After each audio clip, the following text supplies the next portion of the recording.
Selamat pagi, Assalamualaikum warahmatullahi wabarakatuh. Waalaikumsalam. Kita ketemu lagi para sobat Muardiwai di acara live Instagram, Facebook, YouTube. Mungkin kali ini seperti biasa ya, kita ditemani oleh seorang pakar ya. Dari seorang pakar ini kita akan membahas sesuatu yang kira-kira sedang hits dan sedang viral ya. Apa itu ya? Biasanya dihubungkan sama hal-hal yang berbau olahraga ini ya dok ya. Wah, kita kali ini kedatangan seorang dokter spesialis ortopedi ya, atau spesialis tulang yang berada di Solo dan sekitarnya. Beliau adalah Dokter Bagus Jati Nugroho, spesialis ortopedi. Selamat datang dok. Selamat datang. Assalamualaikum. Waalaikumsalam. Sehat ini dok? Alhamdulillah. Sehat. Alhamdulillah. Ya, para sobat Muardi, kali ini kita akan membahas tentang ankle joint ya, karena judulnya itu ankle joint. Mesti kan biasanya bertanya-tanya, wah apa tadi ankle joint itu apa ya? Taunya itu kan kesleo. Yeah. Hampir sama sebenarnya ya, tapi kita ini kalau kata orang-orang medis atau orang-orang yang sedikit orang Prancis sana ya, namanya kesleo ya. Ya, tapi sama saja ya. Dengan saya Novianto, kita akan kurang lebih beberapa menit ke depan kita akan membahas dengan ankle joint. Langsung saja kepada Dokter Jati ya. Ya, Dokter Novi. Apa ini dok? Ankle joint, sedikit dijelaskan. Ya, jadi kan judulnya memang cedera pada ankle joint. Ankle joint itu maksudnya itu adalah pergelangan kaki sebenarnya. Bahasa Inggris. Pergelangan kaki. Nah, cedera di situ tuh, cedera di ankle joint itu memang banyak orang itu bilang sebagai kesleo atau kalau orang Jawa keceklek gitu ya. Keceklek. Ya, itu yang sebenarnya banyak orang yang agak meremehkan sebenarnya, karena memang kadang-kadang dibiarkan sendiri pun juga sudah sembuh gitu. Nah, tapi kadang-kadang juga ada yang salah penanganannya.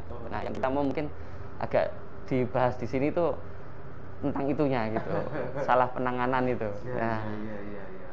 Jadi sering ini dok ya, pada misalnya pada sepedaan, terus apa namanya futsal, sekarang kan lagi marak-maraknya itu ya jogging mungkin ya, untuk memperbaiki imun tubuh, menjinakkan COVID ceritanya ya, kita jogging ya, terus itu kan ada kesleo ya atau ankle joint. Nah, jadi penanganannya malah sering salah ya dok ya? Betul. Ya, jadi cedera pada pergelangan kaki atau ankle joint. Kalau di ini ya ada namanya sprain ya, sprain ankle. Nah, sprain ankle itu terkilir ya, terkilir atau kesleo itu. Nah, itu sebenarnya ada macam-macam sebenarnya. Ada macam-macam, bisa kesleo yang kakinya itu masuk ke dalam, ada yang kesleo yang masuk yang keluar gitu. Itu nanti akan terjadi cedera yang di tempat yang berbeda sebenarnya. Penanganannya pun juga berbeda. Nah, yang paling sering memang 90% itu masuk ke dalam gitu. Kayak misalkan yang paling sering itu kan cedera olahraga yang terkena itu yang di dalam lapangan. Jadi maksudnya lapangan indoor yang paling banyak memang. Kayak futsal, basket, volley misalnya gitu. Nah, itu memang paling banyak karena memang permukaannya itu kan keset ya. Jadi kalau kita pivot atau mungkin berubah posisi, dia akan gampang masuk ke dalam gini pergelangannya. Nah, itu yang paling banyak cederanya. Nah, 90% itu masuk ke dalam, sehingga yang luar bagian ankle bagian luar itu yang sakit. Nah, itu yang kadang-kadang orang itu penanganannya itu sering salah gitu ya. Banyak yang misalkan dipijat atau diapa gitu ya kan. Pernah itu dok ya, saya sendiri pernah itu kesleo terus habis itu pijet-pijet aja dok biar istilahnya dengan apa namanya geliga dan itu apakah itu juga termasuk salah satu penanganan awal atau gimana dok? Ya, jadi sebenarnya kalau misalkan awal dari cedera, jangan dipijat langsung, gitu. Itu malah memperparah malah. Jadi prinsipnya kalau misalkan ada cedera apapun itu di bagian ankle, prinsipnya adalah RICE ya, bahasa Inggris, RICE, beras ya. RICE itu singkatan dari resting atau diistirahatkan, ice atau dikompres air dingin atau es dingin yang dilapisi sama sesuatu yang empuk gitu. RIC, C-nya itu compression itu dibalut sama elevation. Elevation itu diangkat ketika istirahat. Misalkan tidur malam dia kakinya lebih diangkat lebih tinggi daripada badan. Nah, itu penanganan pertamanya gitu. Jangan langsung dipijat. Nih dipijat malah tambah sakit gitu, tambah bengkak pasti gitu. Wow, gitu. Berarti penanganan awalnya malah ya itu RICE tadi ya, untuk sebelum mungkin pergi ke dokter untuk dirocot dan lain sebagainya, bisa mendengar penanganan yang dinamakan dengan RICE ya. Rest, istirahatkan, ice, lalu compression, sama satunya apa namanya? Elevasi ya, diangkat ya. Tuh, jadi itu yang perlu kita tanamkan ya. Maksudnya kita ingat-ingat bagaimana kalau misalnya nanti kita keselio. Ya, ini kita sapa Sobat Muardi juga Dok yang sudah bergabung melalui Instagram, Facebook dan YouTube ya. Ya, itu sudah banyak yang join juga Dok. Ada beberapa yang fansnya dokter ini kayaknya. Ganteng Mas Jati, waduh. Yang nonton aja 120 ya. Iya itu. Ya itu dari beberapa server itu Dok, ada India, Bangladesh, Kazakhstan, luar biasa. Iya. Ya, luar biasa Muardi itu. Ya, ada juga salam dari Lucy Palusia. Selamat pagi dokter, puji syukur kepada Tuhan. Oh, ada senior saya juga itu dokter Dokter Mujadid. Selamat pagi dokter. Mantap, ini dari beberapa kalangan ya. Ya, mungkin ada sedikit pertanyaan Dok. Biasanya itu kalau tadi itu yang di indoor ya. Yang di indoor, terus risiko apa ya? Risiko siapakah yang berisiko? Yang paling berisiko ya. Paling berisiko untuk untuk mengalami dari ankle joint. Iya. Memang kalau misalkan kita membahas tentang cedera pada ankle itu semuanya sebenarnya bisa terkena ya, nggak cuman olahragawan gitu. Kita aja lagi jalan biasa di mall aja bisa kesleo kan sebenarnya gitu. Nah, cuman memang ada beberapa kelompok manusia atau orang yang memang rentan terkena ini gitu. Yang paling sering itu orang yang memang punya kelainan di ankle-nya gitu. Kelainan yang macam apa kan gitu. Orang itu ada yang nggak bisa jongkok ya, kan ada yang kalau misalnya jongkok dia selalu jinjit ya, jadi dia kakinya itu kurang lentur gitu. Nah itu yang rentan. Jadi dia untuk jongkok nggak bisa, biasanya dia lebih sering terkena cedera di ankle gitu, gampang kesleo gitu. Nah satu itu dari kelainan anatomi dari tubuhnya. Itu bawaan lahir dia Dok? Bawaan lahir. Atau mungkin dia selama hidupnya itu jarang stretching dan pelenturan tubuh ya, jadi kaku badannya gitu. Sebenarnya bukan bawaan lahir juga ya, bisa dilatih. Bisa dilatih tapi dia bacot kaku gitu. Nah, yang kedua memang dari resiko dia suka olahraga yang banyak pivotnya. Pivot itu kakinya sering berubah berubah arah secara cepat. Nah, basket misalkan, futsal gitu. Nah, dengan permukaan yang yang keras dan tidak licin.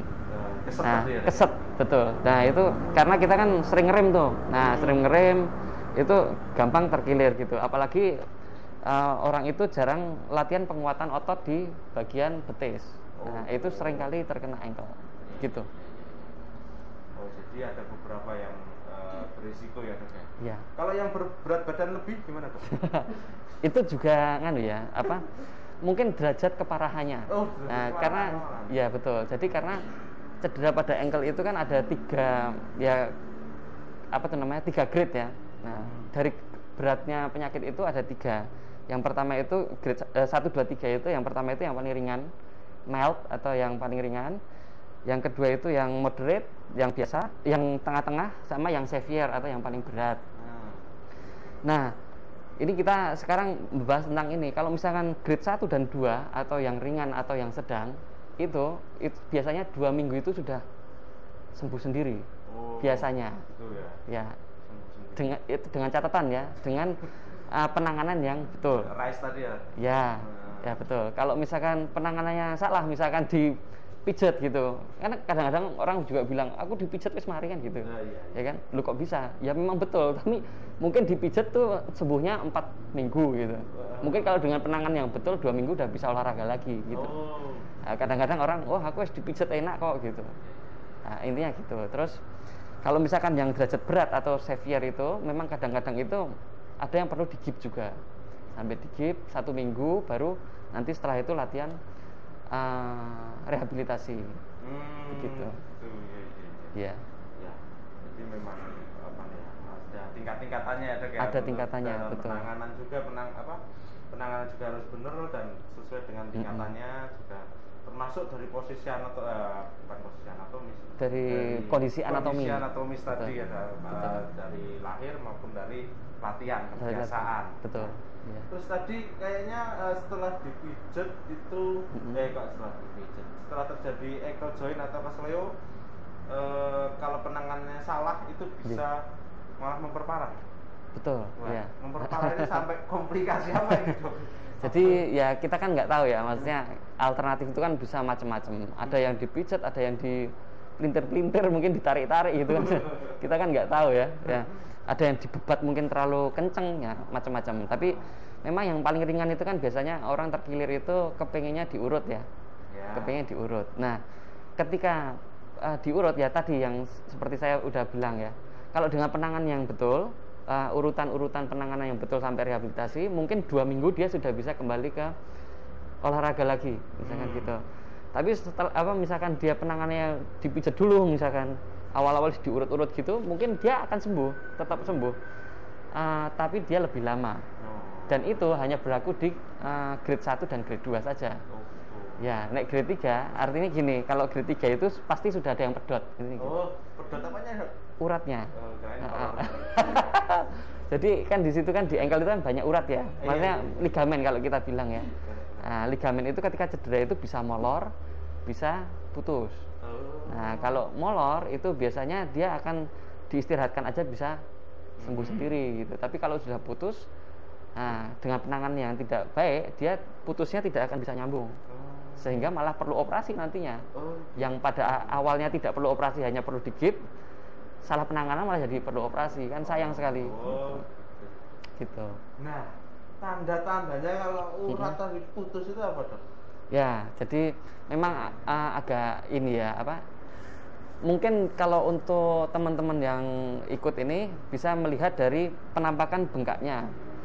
Nah, bengkaknya itu dia di sisi mana gitu. Apakah di sisi luar saja atau luar dan dalam? Itu dulu. Kalau sudah ada di sisi dalam dan luar atau dua-duanya, itu bisa dikatakan mungkin cederanya hebat. Gitu. Jadi sudah harus hati-hati dan kita sarankan ke dokter ortopedi untuk paling enggak diperiksa dan di ronsen gitu. Melihat kepalanya. Betul, jangan-jangan ada patah di situ kan gitu. Ya, enggak cuman ligamennya aja yang putus, tapi ada patah yang terjadi, bisa jadi. Terus yang kedua, kita lihat dari warna kulit gitu. Kalau misalkan dia ringan, biasanya warna kulitnya masih agak sama dengan yang lain. Ya. Kalau misalkan sudah berat, mungkin sudah mulai tampak kayak kehitaman ya. Nah, kalau orang medis bilangnya itu hematom. Nah, itu udah keluar hitam-hitamnya itu biasanya itu sudah severe atau yang sudah parah. Gitu. Nah, gitu. Kalau misalkan untuk pemeriksaan lanjut lagi itu bisa nanti dengan ronsen khusus dia akan bisa melihat apakah si ligamen itu putus apa enggak, bisa dilihat dari ronsen juga. Gitu. Oke ya, seru sekali ternyata, Dok, pembahasan tentang bagaimana ankle joint ini ya, Dok, dari yang sedang, ringan, sedang sampai berat ternyata penanganannya juga beda-beda. Beda-beda. Ya, kita sapa Dok, ini ada Sobat Muarti yang dari Instagram, dari Fairul Nur. Dok, mau tanya, saya seorang odapus. Kenapa ya Dok, semenjak saya jadi odapus, saya mudah terpeleset? Kira-kira apa ya Dok penyebabnya? Odapus itu? Odapus tuh. Ah. Oh, dengan lupus. Ya. Dengan lupus. Orang dengan lupus ya. Mungkin sedikit Wah, saya kalau ini. ya, kalau lupus kan sebenarnya autoimun ya, autoimun disease ya. Itu kan macam-macam ininya apa gejalanya nantinya. Ada yang setiap saat dia merasakan nyeri dan segala macam kan, bisa jadi itu mempengaruhi jadi kalau orang ini ya, kalau rehabilitasi itu ada macam-macam. Yang pertama itu ada penguatan otot, ada pelenturan otot, pelenturan sendi. Ada yang ketiga yang biasanya latihan terakhir itu proprioseptif. Atau ya dalam tanda kutip itu salah satunya balancing. Balancing. Nah, mungkin dengan penyakit lupus ini itu mempengaruhi ke balancingnya karena mungkin sendinya seringkali dirasakan sakit, latihannya berkurang gitu. Jadi sendinya jadi kaku. Nah, dengan sendi yang kaku tadi, sebagai contoh yang tadi dokter, yang paling sering terkena cedera ankle itu pasien yang nggak bisa jongkok, jongkoknya sambil jinjit, itu seringkali terkena ankle sprain. Nah, mungkin juga karena itu, jadi sendinya tidak lentur, mungkin ya. Jadi mungkin ada komplikasi tentang balancing tadi ya Dok ya? Balance, ya, tidak balance. Ya, terima kasih Dok. Jawabannya sangat membantu dari Sobat Muarti kita. Lalu ada juga ini pertanyaan dari Sobat Muarti yang dari Facebook Dok, dari Taufik Ahmad tuh. Itu profil picture-nya main bola itu Dok. Main bola ini. Iya. Dok, mau tanya, kalau lutut sering mengalami nyeri, kenapa ya Dok? Oh. Dulu pernah cedera main bola. Ya, oke. Dari ankle kita naik ke lutut nih Dok. Enggak apa-apa. Enggak apa-apa. Iya. Memang karena kalau cedera olahraga biasanya yang cukup mengganggu itu di daerah lutut memang. Memang sering kali itu orang itu mengganggu sekali kalau misalkan ada cedera di daerah lutut. Oke, kalau ini kan hubungannya sama cedera sepak bola ya. Jadi ini kan pasti muda ya kalau saya lihat dari ininya, mungkin sering main bola dan nah, kalau muda itu memang di lutut itu kan banyak ya organnya ya, maksudnya isinya kan banyak. Nah, ada tulang, ada bantalan sendi namanya meniskus, ada yang namanya ligamen di situ. Ligamen yang besar ada 4. Nah, kadang-kadang yang bisa putus itu si ligamen-ligamen itu. Contohnya misalkan Ronaldo da Silva, masih ingat ya? Ronaldo botak ya. Itu kan dia kena ACL tuh. Nah, akhirnya dioperasi kan. Nah, baru bisa main lagi. Ada juga seperti Ibrahimovic gitu kan, dia habis lompat jatuhnya salah ke belakang, kena PCL-nya atau posterior cruciate ligament. Nah, itu juga akhirnya bisa dioperasi juga kalau untuk kompetitif profesional sport gitu ya. Nah, tapi kalau seperti ini memang harus kita kita pastikan dulu ya, apakah kena ligamennya gitu, apakah kena bantalannya, apakah hanya sebatas seperti tendinitis atau bursitis. Nah, tendinitis itu maksudnya di sini kan banyak tendon ya, tempat melekatnya ada otot, ada mau melekat ke tulang. Nah, yang pas mau melekat ke tulang itu dia terjadi radang. Nah, itu juga bisa terjadi kalau misalkan overuse atau semakin sering digunakan untuk olahraga. Biasanya pada pelari sih.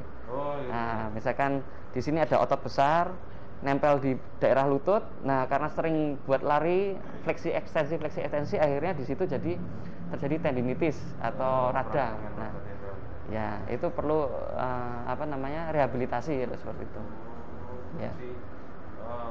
Berarti nggak sekedar tulangnya mengsue, tapi itu malah tulang itu nanti itu mungkin nggak sering ya. Kalau misalnya cedera olahraga itu seringnya ke ligamen gitu, otot ligamen gitu. Iya. Itu enggaknya ternyata di sebelah kanan Dok. Ya. Apakah mungkin ada perbedaan antara kanan dan kiri Dok? untuk kadang-kadang tuh, wah kok cuma kanan tok ini yang kok kiri sakit. enggak? Oh ya, ya memang ini apa? Tergantung si orang tersebut banyak memakai kaki sebelah mana untuk kegiatan olahraganya. Misalkan nih apa? Seorang sepak bola yang apa suka nendang pakai kaki kanan, biasanya yang sakit bukan kaki kanannya, Oh, gitu. kaki kirinya, Oh, tumbuhannya. karena tumbuhan. Betul. Nah, seperti itu. Iya. Ya, pemain badminton misalkan gitu, itu juga sama. Tergantung jatuhnya mana dulu ya dok ya? Karena Ya. jumping smash mungkin kan Ya betul. jatuhnya. Kalau saya jatuhnya tangan dulu dong kan. Suka badminton ya. Itu renang ya. Ada pertanyaan lagi dokter ini Iya iya. dari Facebook ya. Sri Prihatini Suroto. Dok, saya sering sengkleh. Aduh, sengkleh. Sengkleh. Oh, sengkleh. Ini orang Solo banget ini. Dok, saya sering sengkleh. Tangan kanan saya, ya, sengkleh tangan kanan saya. Semenjak pernah operasi angkat tukar di payudara kiri kanan. Apakah itu efeknya ya dok? Saya juga Sjögren syndrome. Wah ini. Waduh, ini lumayan. Iya. Ya. Sengkleh itu maksudnya tangannya ya. Sengkleh itu lemes ya. Oke. Iya. Wah, ini memang. Ini naik lagi lah dok. Engkol, lutut ya. Wah ini sampai Sjögren syndrome juga ini. Pusing saya. Iya luar biasa. Iya ini. Jadi ya ini nganu ya. Kalau saya lihat ini pernah angkat payudara betul ya, kanan sama kiri. Setelah itu tangannya sering merasa lemes mungkin gitu ya. Iya. Nah, memang kalau di daerah payudara kan banyak saraf ya di situ. Banyak saraf. Mungkin juga waktu pengangkatan tumor itu ada saraf-saraf kecil yang ikut diambil gitu, karena sudah menyatu dengan tumornya. Nah, itu mungkin juga berpengaruh sama gerakannya, karena kan gerakan semua gerakan kan yang mengaturkan dari sarafnya gitu. Gitu. Itu kalau misalkan mungkin masih bisa digerakkan, bisa ditingkatkan dengan rehabilitasi untuk menguatkan otot-ototnya. Ya mungkin begitu. Rehabilitasi itu dengan Exercise. Itu kan macam-macam. Ada yang pertama itu mungkin untuk menjaga sendinya biar tetap lentur, satu itu. Yang kedua untuk kekuatan ototnya sendiri. Nah ini juga yang dilatih, yang saya sarankan itu mungkin. Yang ketiga yang tadi proprioceptif atau balancing itu. Kalau pada tangan biasanya kita mau megang hidung aja susah misalkan gitu ya, mau megang hidung keliru di sini gitu, berarti proprioceptifnya nggak bagus. Nah itu ada latihannya juga. Itu sindrom Sri Mulat ya. Iya. Gitu.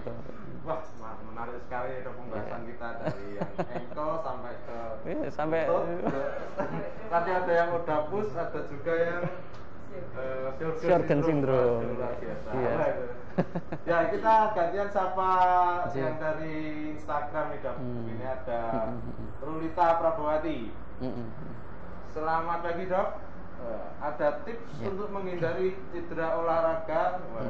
Ya, pertanyaan terakhir ini ada kan. Disimpan untuk nanti aja. Disimpan nanti. Oke, J. Disimpan untuk Siap. nanti aja dok. Ya, ini kita Karena banyak ini ternyata apa namanya yang mau menyimak terjadi. Sama ini. Ini suara Yusuf. Selamat pagi dok. Saya 3 hari yang lalu kena ankle dok pas badminton. Iya. Terus saya buat nyusu segar. Enak ya dok. Iya. Nyusu segar sama teman-teman. Wah, ini Sekarang belum baikan dok. Iya. Iya. Oke. Ya, pertanyaannya apa? Iya, ini nganu ini apa? Ya gini, saya simpulkan. Ini dia cedera ankle, habis itu dia ikhtiar dengan minum susu segar kan gitu ya. Enggak apa-apa. Tapi sebenarnya tidak ada hubungan ya, maksudnya apakah dengan minum susu akan memperbaiki kondisi ankle-nya, itu enggak ada hubungannya sebenarnya. Kalau hubungannya ke apa tuh namanya, nutrisi secara umum, ya memang kan susu itu kan sumber kalsium ya. Untuk tulang ya dok? Untuk tulang, tapi tidak langsung apakah dengan minum susu dia akan memperbaiki ankle yang cedera, tidak gitu. Nah ini kan pertanyaannya, setelah minum susu belum baikan gitu. Nah itu mungkin wajar ya dok? Wajar, intinya gitu. Tidak ada hubungannya karena sama susu segarnya itu. Intinya gitulah ya. Nah terus mungkin Dokter Jati perlu memberikan saran Dok J. untuk Mas Danis Wara ini. Ya, kalau saya saran untuk Mas Danis ini mungkin pertama self assessment dulu. Self assessment itu artinya menilai dulu diri sendiri, apakah ankle itu cukup parah apa tidak. Ini gitu. Nah, yang pertama dari bengkaknya dulu. Yang tadi pernah saya udah ngomong, apakah bengkaknya itu warnanya masih relatif sama warna kulit, atau sudah berubah menjadi kebiruan atau malah kehitaman. Nah, kalau misalkan sudah ada perubahan warna kulit, saya sarankan untuk ke dokter. Ini ya gitu. Yang kedua, apakah masih bisa untuk jalan atau menapak menumpu tubuh ketika berjalan. Kalau misalkan sudah tidak mampu, saya sarankan juga ke dokter. Kalau misalkan masih mampu, apakah tidak perlu ke dokter misalkan gitu ya. Kalau misalkan masih mampu untuk jalan, paling enggak lakukan rise dulu. Kalau misalkan sudah 3 hari rise tidak ada perubahan, ke dokter boleh. Ya, kalau 3 hari sudah rise ada perubahan, insya Allah itu aman. Ya, tinggal latihan untuk strengthening aja sama gerakan-gerakan biasanya sudah akan sembuh dalam 1 minggu atau 2 minggu. Berarti memang tetap rise tadi Ya, yang harus betul. dilakukan. Ya. Mumpung kelingan Dok, ini apakah ada faktor yang mempengaruhi sepatu dalam olahraga Dok? Oh ya, jadi Sepatu yang mahal ada. Bukan pengaruh mahal atau enggaknya sebenarnya, tapi anatomi dari sepatu itu memang ada pengaruh ya. Jadi misalkan nih orang pelari ya, misalkan pelari. Nah, pelari itu dia beda sepatunya yang dipakai sama orang yang main basket. Ya, kalau orang main basket itu selalu ada ankle supportnya sampai atas. Ya, kan tinggi-tinggi ya orang sepatu basket ya. Karena mereka sering pivot. Berubah posisi secara cepat dan segala macam itu, sehingga dia perlu ankle support yang bagus. Nah, kalau pelari sebenarnya tidak, karena dia gerakannya lurus ke depan, sehingga dia hanya perlu support di bagian telapaknya yang agak berbentuk seperti kapal gitu kan, agak begini. Nah, itu tidak ada ankle support memang. Ankle supportnya minimal lah gitu. Nah, intinya gitu. Tapi saya sarankan kalau untuk sepatu, usahakan memilih sepatu itu yang support sampai ke bagian hindfoot atau bagian belakang kaki itu yang mencengkram. Jadi kita punya sepatu ya kan, kadang-kadang kan ininya kan low grow gini ya. Nah, jangan yang seperti itu kalau untuk olahraga. Jangan yang low grow. Jadi yang mencengkram ke ankle-nya. Nah, kalau misalkan low grow, artinya kan kaki di dalam sepatu itu gampang bergerak. Ya kan, di dalam sepatu gampang bergerak. Ketika kita pivot, ketika kaki di dalam sepatu itu bergerak, gampang terjadi ankle cedera ankle itu gitu. Ya. Ternyata berarti ketika kita olahraga, milih sepatu itu juga penting ya Dok. Penting. Kadang-kadang saya punya sepatu tuh buat jogging, Nah, buat itu futsal, buat sepeda, semuanya. Ya, kadang-kadang itu salah. Iya. Itu salah. Orang main tenis pakai sepatu lari misalkan gitu, pasti kena ankle gitu. Karena ketika pivot dia nggak ada ankle support. Oh gitu. Walaupun tenis tuh juga ada larinya ya Dok. Ada lari tapi kan kanan kiri ya. Iya. Itu perlu ternyata perlu dibahas lebih lanjut. lanjut. Nanti mungkin ada setelah sesi ini ada tanya jawab tentang sepatu yang Tentang sepatu. Merek apa yang paling bagus? Waduh. Di sini sebut merek nanti. Waduh, gawat. Endorse. Sponsor. Ya. Iya. Ini kita dari sobat Facebook Dok. Wahyu 2E Hermawan namanya. Jadul itu. Dok, apakah pijat dan sinar infrared itu berbahaya? Kebetulan ayah saya gemuk dan lututnya agak kesleo kemarin pas wes. Terus apa itu pengaruh dengan asam urat juga ya Dok? Oh, iya. Kita ternyata kalau ngomongin tulang kemana-mana ya Dok? Kemana-mana akhirnya, enggak apa-apa. Iya. Ya, Oke. Dokter mungkin pencerahan. Oke, jadi kalau asam urat itu ya ini kita bahas tentang sinar dulu deh ya. Oh iya. Pijat dan sinar infrared itu bahaya. Sebenarnya tidak ya. asal dengan apa tuh namanya sesuai dengan aturan gitu.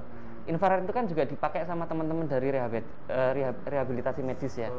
Nah, infrared itu untuk ya salah satunya untuk menghilangkan nyeri juga kan di situ.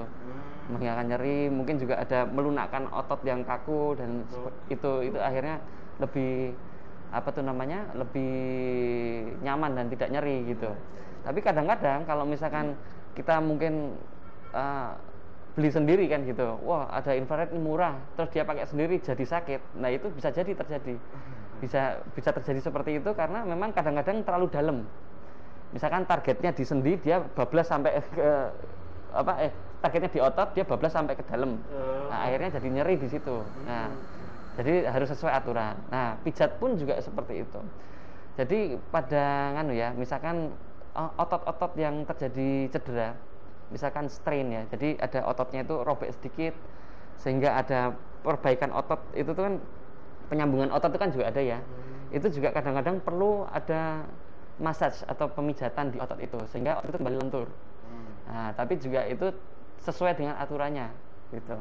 Kalau pertanyaan adalah apakah bahaya apa enggak? Ya bahaya jika tidak sesuai aturan kan gitu. Kan gitu. Nah, lebih baik ini langsung ke rehabilitasi aja gitu, rehabilitasi medis. Gitu. Karena yang banyak untuk perlakuan pijat dan sinar itu nanti dari rekan-rekan dari rehabilitasi.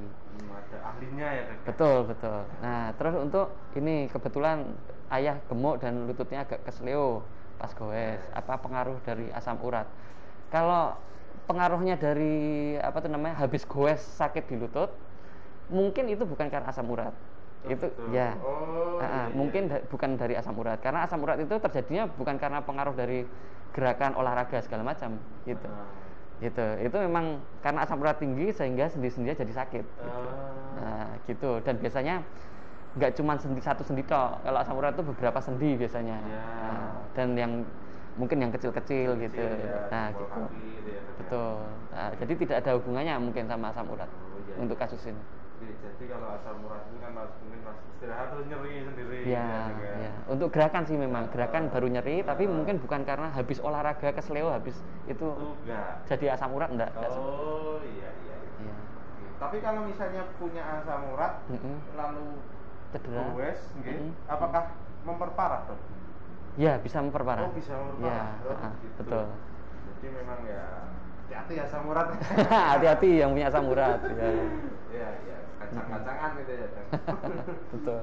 Iya, ya ternyata menarik sekali ya dok pembahasannya. Jadi untuk masalah ankle joint terus tadi lutut sampai yang di lengan tadi nggak cuma untuk para olahragawan sih ya dok ya. Betul. Misalnya aktivitas sehari-hari, naik tangga, mungkin orang yang senang naik gunung. Nah itu kan juga pasti rawan cedera. Rawan cedera. Nah, ini ada pertanyaan lagi dari Instagram Rulita Prabuhari itu tadi yang pertanyaan kita tunda. Ternyata tanya lagi. Berat badan bisa jadi faktor risiko terjadinya cedera ankle pada olahraga nggak sih dok? Wah, tadi sudah dijelaskan ya dok. Cuman nggak apa-apa, kita ini lagi ya. Jadi sebenarnya tidak tidak berbanding langsung gitu. Bisa jadi berat badan saya sama dokter Novi ini beda ya, tapi dia lebih kekar misalkan. Lebih terlatih ototnya, itu juga tidak gampang terkena cedera sebenarnya. Jadi tergantung dari massa ototnya sendiri. Jadi kalau berat badan nggak bisa jadi patokan sebenarnya gitu. Kecuali kalau misalkan pertanyaannya obesitas, nah itu beda nanti, karena obesitas itu artinya kan dia ototnya tidak terbentuk. Dia kelebihan berat badan karena timbunan lemak yang banyak. Itu memang ada hubungannya sama cedera ankle. Karena biasanya orang obesitas itu ototnya itu kecil sehingga tumpuan tubuhnya itu kadang-kadang nggak seimbang. Gitu. Iya. Gampang oglek gitu loh. Ibaratnya kursi tapi kakinya kecil, kita kasih beban ya. Gampang ambruk ya. Gampang. Ya betul, seperti itu istilahnya. Ya. Jadi kalau berat badan bukan menjadi masalah, tapi kalau obesitas memang untuk yang bawah-bawah agak sedikit Betul. rawan. Nah, mungkin kalau berat badan nanti hubungannya apakah berat ototnya atau berat lemaknya kan gitu. Lemaknya. Nah, gitu. Iya. Terima kasih sekali dok, wah jawabannya sangat Mm-mm. membantu. Ya, ada Facebook ada pertanyaan lagi ternyata. Wah, banyak sekali nih dok. Sampai sore nih dok kita. Waduh. Dok, ciri-cirinya apa cedera Mm-mm. yang ringan dan berat supaya kita benar menanganinya? Mm-mm. Bolehkah dikompres Oh. air panas? Oke. Nah, ini ada Tania Dewi Ambar Arum. Ya. Ya ini pertanyaannya bagus ya yang Mantap. jadi apa tuh namanya? Tadi kan sebenarnya kita udah bahas ya, tapi nggak apa-apa. Iya. Ini cedera yang ringan sama berat. Jadi sebenarnya kalau gampangannya sebenarnya kan banyak tuh untuk kriteria apakah sedang, berat, ringan gitu. Tapi paling enggak kita bisa membedakan dari warna kulit tadi. Kalau misalkan dia warnanya sudah berubah, bengkaknya besar gitu, itu sudah kita golongkan ke berat. Misalkan jadi kebiruan dan bengkaknya sangat hebat gitu, berat. Yang kedua, dia masih bisa untuk menumpu apa enggak. Kalau sudah tidak kuat untuk menumpu, itu masuknya langsung ke berat. Kalau dia masih kuat untuk menumpu jalan kaki, itu mungkin ringan atau sedang. Gitu. Itu. Nah, terus bolehkah kompres dengan air panas? Sangat boleh. Jadi ada saatnya memang beberapa hari itu memang kompresnya pakai air dingin, RICE itu. Air dingin itu kan ice ya. Itu kalau gampangnya kita ngambilnya 3 hari itu pakai kompres dingin. Kompres dingin dulu. Awal-awal ada kayak Betul. masa akut itu ya. Ya, masa akut biar dia tidak terlalu sakit intinya gitu. Kompres hangat, jangan panas ya. Kalau panas kan nanti melonyot nah. Hangat itu dikompreskan itu setelah hari ketiga. Nah, itu malah akan mempercepat penyembuhan. Gitu. Kadang-kadang memang akan membuat lebih bengkak ya, tapi bengkak itu sebenarnya kan respon tubuh yang dibutuhkan untuk penyembuhan. Betul. Itu. Ya, jadi boleh jawabannya. Tapi Setelah jangan 3 hari. kebalik ya, Dok, ya? Jangan kebalik. Panas dulu ya. Kalau awal-awal di hari pertama udah dikompres hangat, pasti sakitnya tambah-tambah kan gitu. Oh gitu. Iya, karena reaksi radangnya Radangnya langsung hebat. Ya, Ya, ya, gitu. Oh ya, ini ada pertanyaan susulan dari Wahyu Hirmawan yang bapaknya gue tadi dok. Oh ya. Apa perlu menggunakan semacam Pembalut. Oh, ya ya kita positif thinking aja. Ini ya. Betul. Ini mungkin yang dimaksud seperti elastic band gitu ya. Yes. Perlu sekali. Jadi RIC itu kan yang C itu kan compression. Nah, compression itu maksudnya itu dibalut itu. Bebat ya kalau kita bilangnya. Bebat. Betul. Perlu. Mantap. Iya. Penting juga kadang-kadang ada yang pemain sepak bola ada pakai deker di sini. Ya.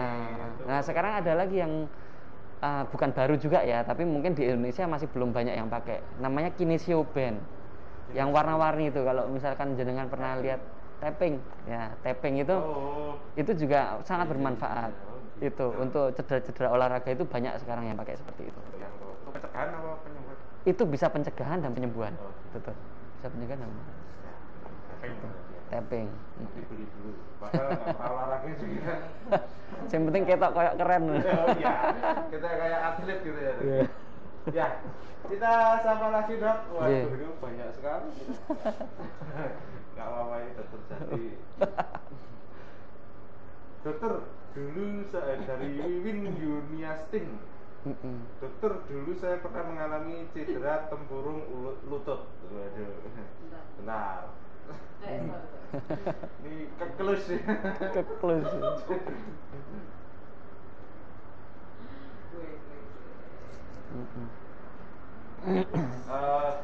Ya, jadi apa namanya untuk cedera-cedera yang parah itu memang seringkali di kaki karena tumbuhan ya dok ya. Tuh, Kan, tumbuhan. kalau misalnya tangan gitu kan malah mungkin sedikit lebih jarang ya dok ya. Iya. Nah itu terus. Betul.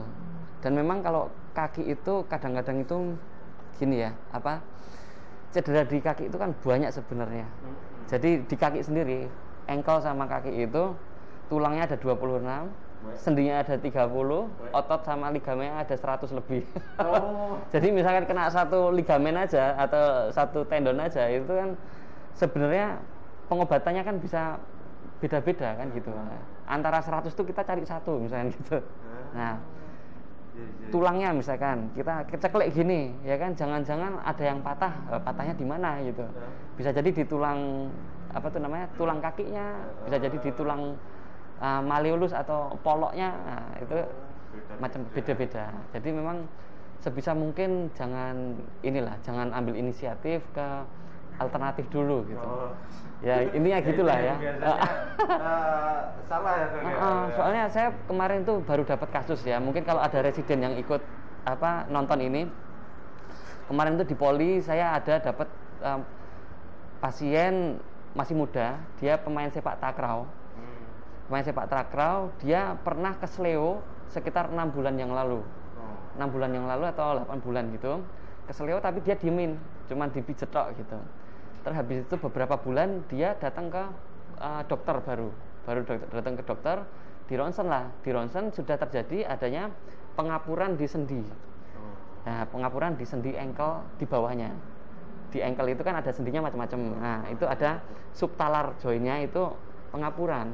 Nah, setelah saya periksa si pasien tersebut, ternyata memang betul kemungkinan besar itu ada urat yang putus. Nah, saat itu 6 bulan yang lalu saat itu putus, penanganannya salah, ya kan? Dibikin buat jalan terus, akhirnya karena goyang-goyang terus, karena kan putus ya, kan goyang-goyang, akhirnya jadi pengapuran dini.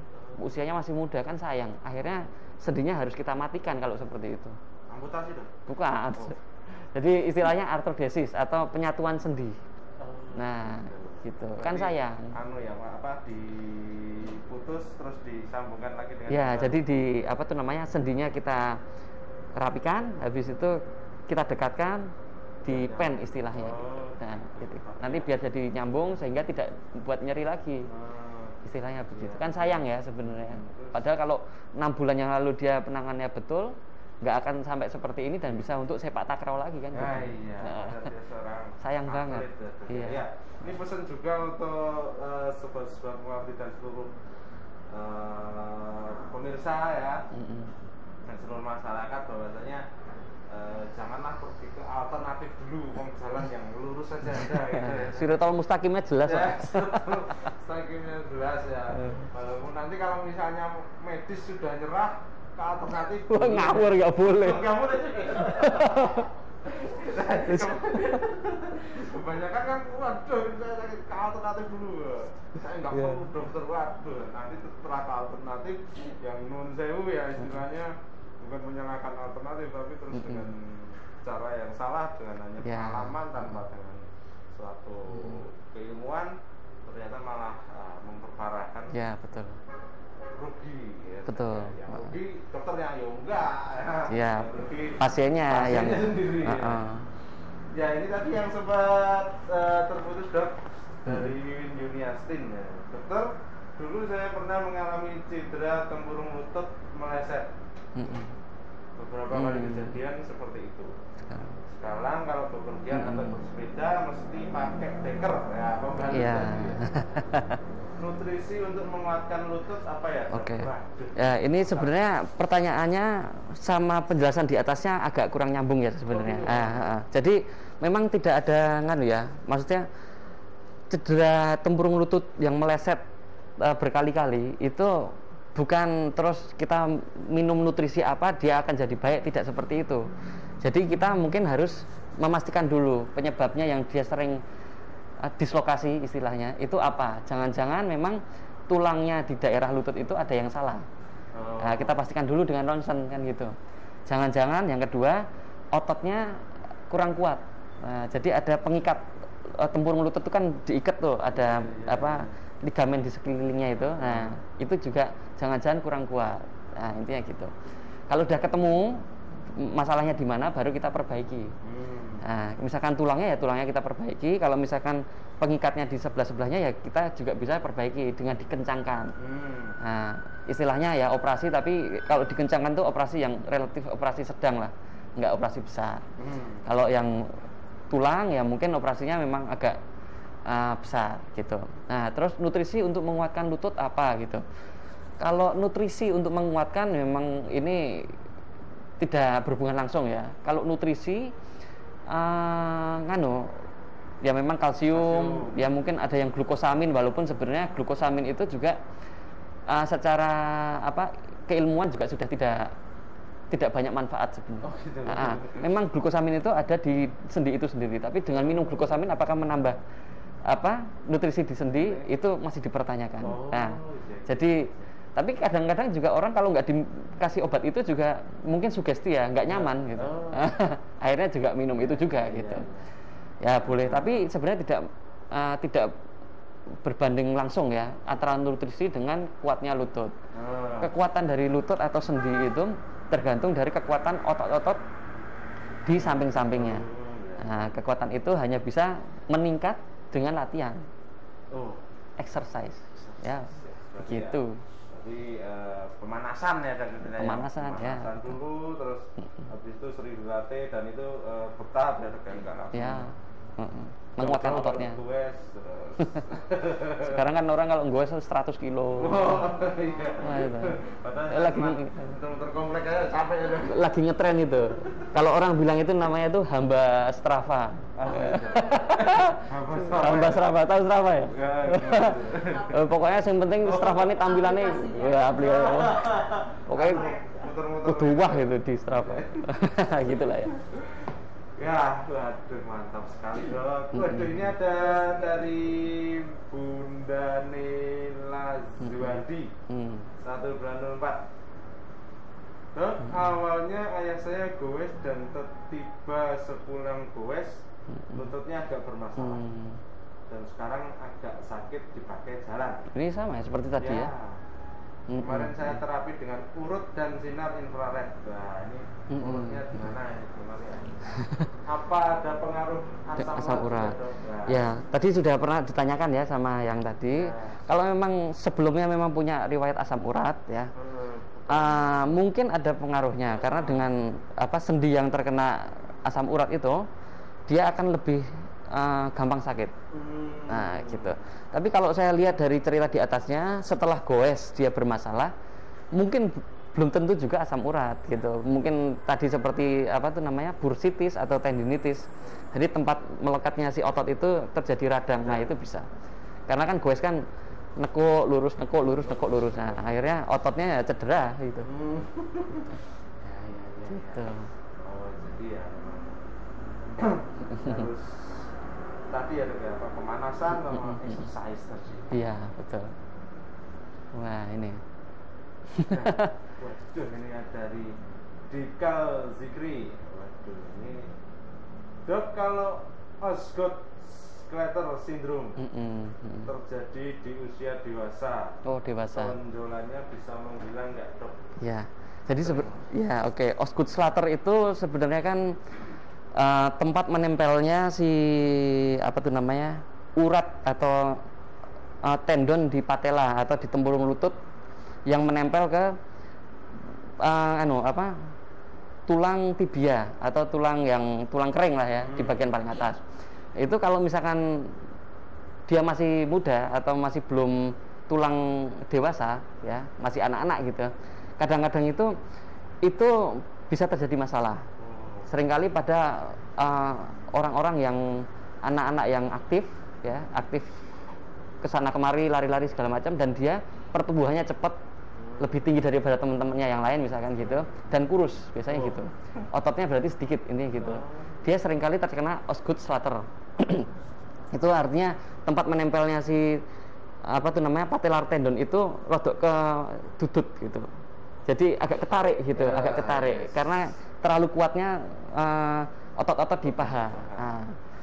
Nah, itu kalau misalkan sudah dewasa dan masih ada keluhan di situ, nyeri-nyeri di situ, memang saya sarankan mendingan operasi saja karena biasanya sangat mengganggu ya. Misalkan ini laki-laki umurnya 21 tahun lebih gitu, artinya kan tulangnya sudah dewasa. Sedangkan masih ada gejala-gejala Osgood-Schlatter, saya sarankan dioperasi saja. Ya. Gitu. Jadi biar nyerinya hilang lah gitu. Ya, nanti bisa dikonsultasikan lebih lanjut kepada dokter. Betul. Kalau misalkan masih muda, masih kecil gitu, memang kita nggak langsung operasi, kita observasi dulu. Sama kita kasih motivasi edukasi ke pasien. Ini untuk olahraga terbatas dulu misalkan gitu. Terbatas dulu, kalau nyeri istirahat dan segala macam. Kita kasih edukasi dulu sambil kita lihat sampai kurang lebih usia 18 tahun gitu. 18 tahun. Nah, usia mature-nya tulang kan kurang lebihnya segitu. Nggak tumbuh lagi gitu. Ya. Jadi kalau ini kan ada, waduh umur udah 19 tahun tapi saya masih nggak tinggi-tinggi gitu. Tinggi-tinggi. Ya, saya pengen tinggi lagi nih, tapi saya sudah 20 tahun. Nah, itu ya nanti diolor-olor. Kita pakai Instagram gitu. Ya, ini tadi ya dari suara Yusuf Dok yang minum susu setelah yang tadi matur nuwun Dok. Sudah rise terus, waduh. Sami-sami. Langsung dipraktekkan untuk rise-nya ya. RICE ya, RICE ya. C-nya compression. Ya, betul ya. Ya, ini ada juga Dok dari Rofik Surya ya ini. Ya, ini Rofik Surya ini saya sedikit mengenal Dok, dia adalah skateboarder. Oh, kenalannya Dokter Nonot. Oh, Masya Allah mantap. Ini skateboarder yang itu loh Dok. Ya. Ini apa? Freestyle itu. Yes. Oh, oke. Kita sering seleo gitu. Luar biasa Dokter Nonot gaul. Main skate tuh. Oh, saya enggak Dok. Oh, iya. Iya. Dok, mau tanya, kemarin main skate tuh kan? Kemarin main skate kena ankle. Sudah saya rise sudah semingguan. Tapi bagian bawah mata kaki bagian dalam, bawah mata kaki bagian dalam masih nyeri. Oke. Apakah bisa sembuh normal dalam waktu 2 mingguan ya? Wah, ini mau pertandingan begitu. Oke, jadi memang kalau saya sarankan ya, karena memang mata kaki dalam sama luar itu kan beda, mata kaki dalam dan luar itu beda komponennya gitu. Biasanya kalau misalkan nyerinya di mata kaki bagian dalam itu mungkin cuman tarikan aja biasanya. Nah, tapi juga kita harus hati-hati juga karena di situ kadang-kadang juga ada sendi khusus namanya sindesmotik atau hubungan antara tulang tibia sama fibula. Kan tibia yang besar, fibula yang kecil itu kadang-kadang itu juga bisa jeplak kadang-kadang. Itu namanya high ankle sprain atau kesleo tapi sing dhuwur. Nah, bahasa Prancis ngono. Nah, itu mungkin kalau saya sarankan ke Mas Rofik ini coba ketemu sama dokter ortopedi dulu, kita pastikan dulu gitu. Kalau untuk bisa sembuh dalam 2 mingguan, misalkan dia ini kita bilangnya yang ringan ya. Kan tadi ada derajat ringan, sedang, berat, bisa jawabannya. Bisa return to sportnya 2 minggu dengan penanganan yang baik. Bisa gitu. Gitu. Iya. Ya. Terus kalau misalnya sudah, ini aja Dok. Ini ada pertanyaan lagi Dok. Ya, Ardian Bayua. Dok, apakah pemanasan dalam olahraga bermanfaat mencegah ankle joint? Gerakan seperti apa yang benar untuk pemanasan? Ini mau praktek. Jadi sebenarnya banyak ya teknik untuk pemanasan banyak. Saya juga bukan ahlinya untuk jenenge olahraga khusus ankle gitu enggak, tapi prinsipnya begini, ankle joint, cedera ankle joint itu terjadi karena beberapa hal. Satu, karena ankle yang tidak lentur, ya, ankle yang tidak lentur, dan yang kedua otot di daerah betis yang tidak kuat. Nah, jadi kalau saya sarankan pemanasannya harus dilatih. Yang pertama itu kelenturan dari sendinya. Biasanya kan kalau kita bangun tidur, sendinya kan masih kaku ya. Nah, itu harus stretching dulu. Yang pertama stretching. Segala stretching lah. Mungkin ujung kakinya ditarik-tarik sehingga bagian belakang dari betis itu ikut ketarik. Nah, salah satu itu. Terus jinjit. Nah, jinjit. Terus muter-muterkan ankle. Nah, itu biar sendinya jadi lebih lentur. Nah, yang kedua, latihan strengthening atau penguatan otot. Nah, itu juga termasuk di pemanasan.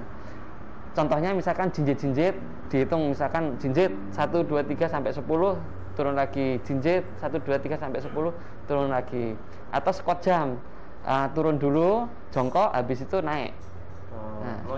Loncat atau mungkin cuma berdiri aja. Nah, itu juga membantu untuk penguatan ankle sebelum misalkan latihan sebelum tenis atau sebelum sepak bola gitu. Itu sangat membantu. Gitu. Mantap sekali dok ya. Langsung dapat tips dan trik ya dari iya. Dok, kalau cedera, wah ini matur nuwun atas penjelasannya. Ini ada dari Wahyuning Tiastri. Selain disuntik oli, oli samping. Selain disuntik oli atau operasi, apakah ada pengobatan lain untuk penderita yang sakit lutut, dok? Kalau ada, apa obatnya, dokter? Oke. Ya, ini Ibu Wahyuning Tiasar, ya itu kan nganu ya. Saya nggak tahu ya apakah pernah disuntik istilahnya suntik oli ya itu. Itu biasanya kan orang taunya itu ya. Itu jangan-jangan apakah ini sudah terjadi osteoartritis atau pengapuran, ya kan? Nah, kalau misalkan nyerinya karena pengapuran sama nyeri karena misalkan ada ruptur ligamen di situ atau bantalannya yang sobek misalnya gitu kan beda nyerinya. Nah, ini saya sarankan mungkin harus dipastikan dulu nyerinya karena apa.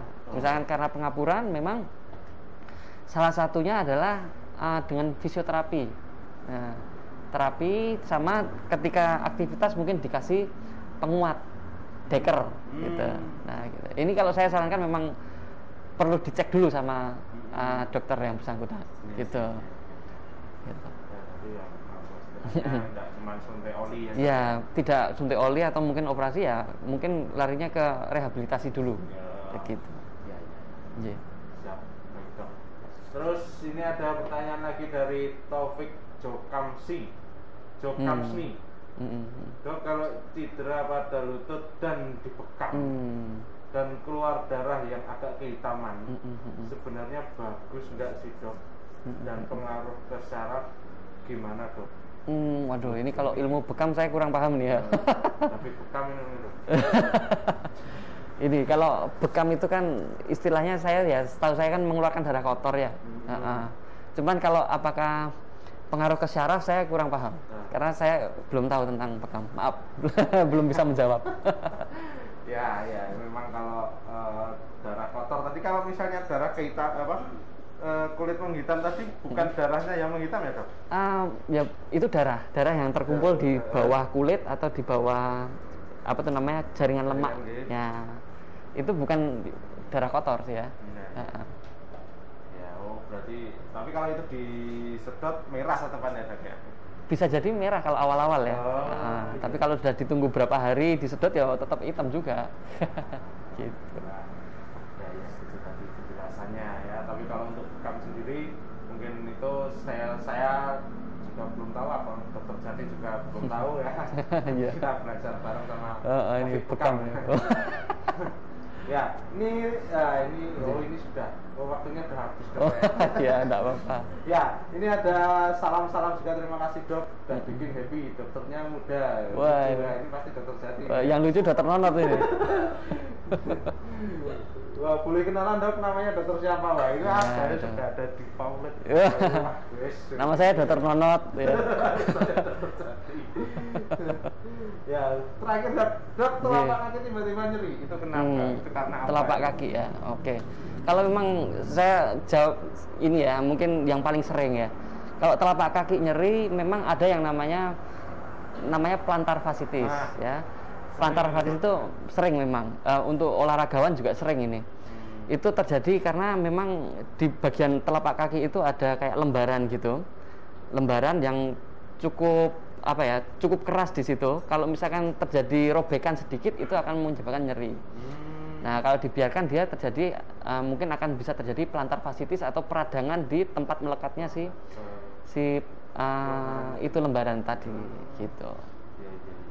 Ya. Tapi bukan ankle ya dok ya? Bukan, beda. Itu sering apa nyeker ya apa? Sering nggak pakai. Sering, sepatu betul. gitu ya. Mungkin sering lari tapi sering apa sprint gitu kan. Oh. Biasanya kan sprinter yang terkena gini. Oh gitu. Heeh. Ya ya.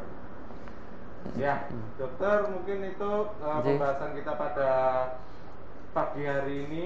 Untuk yang tadi tidak mengikuti bisa menyimak rekamannya di Facebook, YouTube RSUD Dr. Muardi dan Instagram tentunya ya, dan Instagram RSUD Dr. Muardi. Di situ ada rekaman tentang penjelasan semuanya tentang ankle joint dari Dr. Jati.